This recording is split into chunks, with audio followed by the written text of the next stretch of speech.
Please join me in welcoming Bill Maas.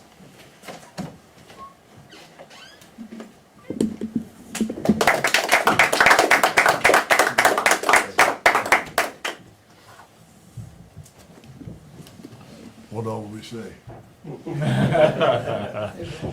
How we doing, guys? Hey, what an honor, Clark. Can't thank you enough. Sitting here filled with gratitude and humility. I know all the names on that wall. I know all those guys personally, and it's an honor to be a part of that group, and I don't take it lightly. So, for everybody that's been on that journey with me through this time, it's been long. There's been some ups, there's been some downs, but I'm glad to be here with all of you because you've been here through the journey with me.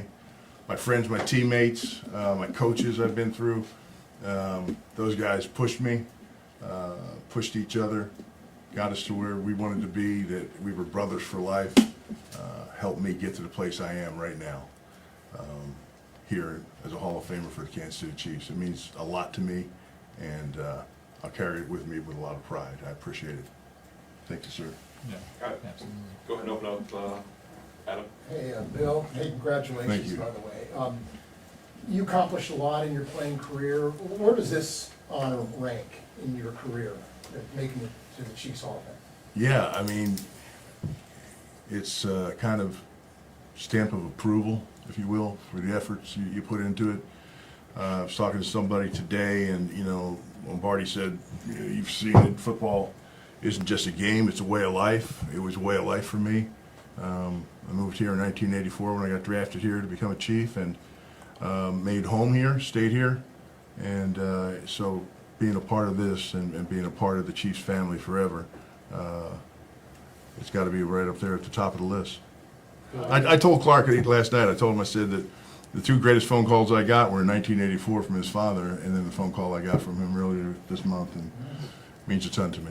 So, how did you get the word? Did Clark Yeah. contact you and Yeah. say himself? Yeah. How did that go? What was that moment like? Well, I was driving and I had to pull over. Let's just say that it was emotional. But I was telling him that when you get news like that, all of a sudden, all those aches and pains, they don't hurt anymore. They kind of miraculously just go away. Clark, you get to make this call every year. What's it like to be on that end of it? It's special every year, and every year the response is very emotional. I can tell it means a lot to each of the individuals because I recognize what a special honor it is. I mentioned that Bill's the 54th member of our Hall of Fame, but he's only the 50th player to be inducted, and he's only the 20th defensive player to be inducted. And I think we've had something approaching 2,000 players play for the Kansas City Chiefs in their history. So that tells you, just how special it is and what a great honor it is. Clark, you're like me. You've been around long enough to remember Bill as a player for the Chiefs. Do you have any specific memories of Bill playing for the Chiefs? Well, Bill was known for dominating the interior of the defensive line, and something that came up at dinner last night that some of his defensive teammates reminded him of is what a great job he did of taking double teams or triple teams, forcing that from the offense, which allowed them to have more success.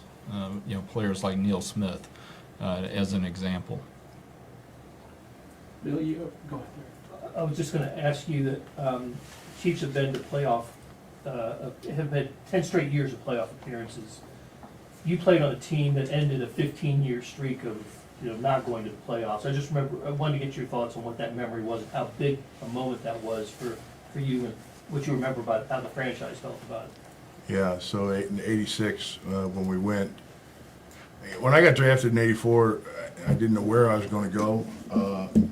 I thought if I went early, I can help spearhead a turnaround in an organization that needed it. If I went later, I was going to go to the team that already had success and would try to carry on that success. So got here in '84, and 2 years later we make the playoffs for the first time in 15 years. And I'll never forget it. We went to Pittsburgh and we did it on special teams. I think all you guys that were around remember that.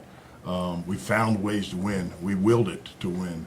And we had a bunch of guys out of that young class with, Kevin Ross was there and John Alt was there. And we found ways to win and get into the playoffs. But yeah, it was great. We landed back here in Kansas City and we were greeted by fans and the Chiefs Kingdom kind of started. You mentioned, joining a franchise as you did that was at a low point, and yet you saw it especially when Marty came in, build to a crescendo. What was that ride like? It was really fun because every year you could see us get better. And when Marty got here, he taught us all more about football, collective football, than any one of us had ever known individually. We understood why we had to go to this position on this play. He put everything together, and everybody on the team knew what the offense's responsibility was, what the defense's responsibilities were, what the special teams' responsibilities were. And so we had a global picture of how to win and what we needed to do. And so when times would turn a little bit and we weren't hitting those numbers on the field that we needed to hit, keep them under 100 yards rushing on defense, keep them under 200 yards passing, keep it under 300 yards, hold them to 17, hit 20. Those things, we could feel it turn. And so it gave us reminders of what we had to do and how to overcome it. And so that to me was the fun part of seeing it each year get better and better and going further and further in the playoffs. Is there a moment in your career that truly stands out as one of your favorite memories? Man, there's a lot. I can say the playoff games were the biggest because we won when you play the game, you want to play the best. You want a championship. You need to get there, and getting to those playoff games every year was another step. But it was also really disappointed when it ended. Bill, what's it meant to you to stay connected with the Chiefs all the way through and to make your life in Kansas City? It's a perfect fit for me. My family, by the time I got done playing, my kids were growing up here. They're entrenched in school. We're entrenched in the community. We were doing a lot, and we continue to do a lot. So it was just a perfect fit. My family is back in Philadelphia. We go back and see them, or they come out and see us. But Kansas City is home. It's been home for quite some time. And the affiliation we've had with the Chiefs organization, with the Hunt family, and everything that they allow us to do with the Chiefs ambassadors, and the community outreach, it's just a great fit. I enjoy doing it and being here. What about the day at Arrowhead when you were on the field and the officials threatened to call a delay a game on the crowd, John Elway? I was at that game. that was amazing. That was one of the craziest rules they put in the off season. We're like, how in the heck can you penalize a home crowd for being loud, right? And I think that one part of the reason was Kansas City. I mean, we were so loud at that time, sold out, going crazy. People were just hyped up, and the noise was great. And it really started then. And to put that in and then try to use it on us, it didn't go over too well. But when the referee called that, and then they came up the second time, he just pointed to John and said, "Go." I'm not talking to this crowd again. He just pointed and said, "Play." That was fun. All right, you guys good? We'll let Bill make his way off. Guys, thank you. Congrats again. Yeah, enjoy the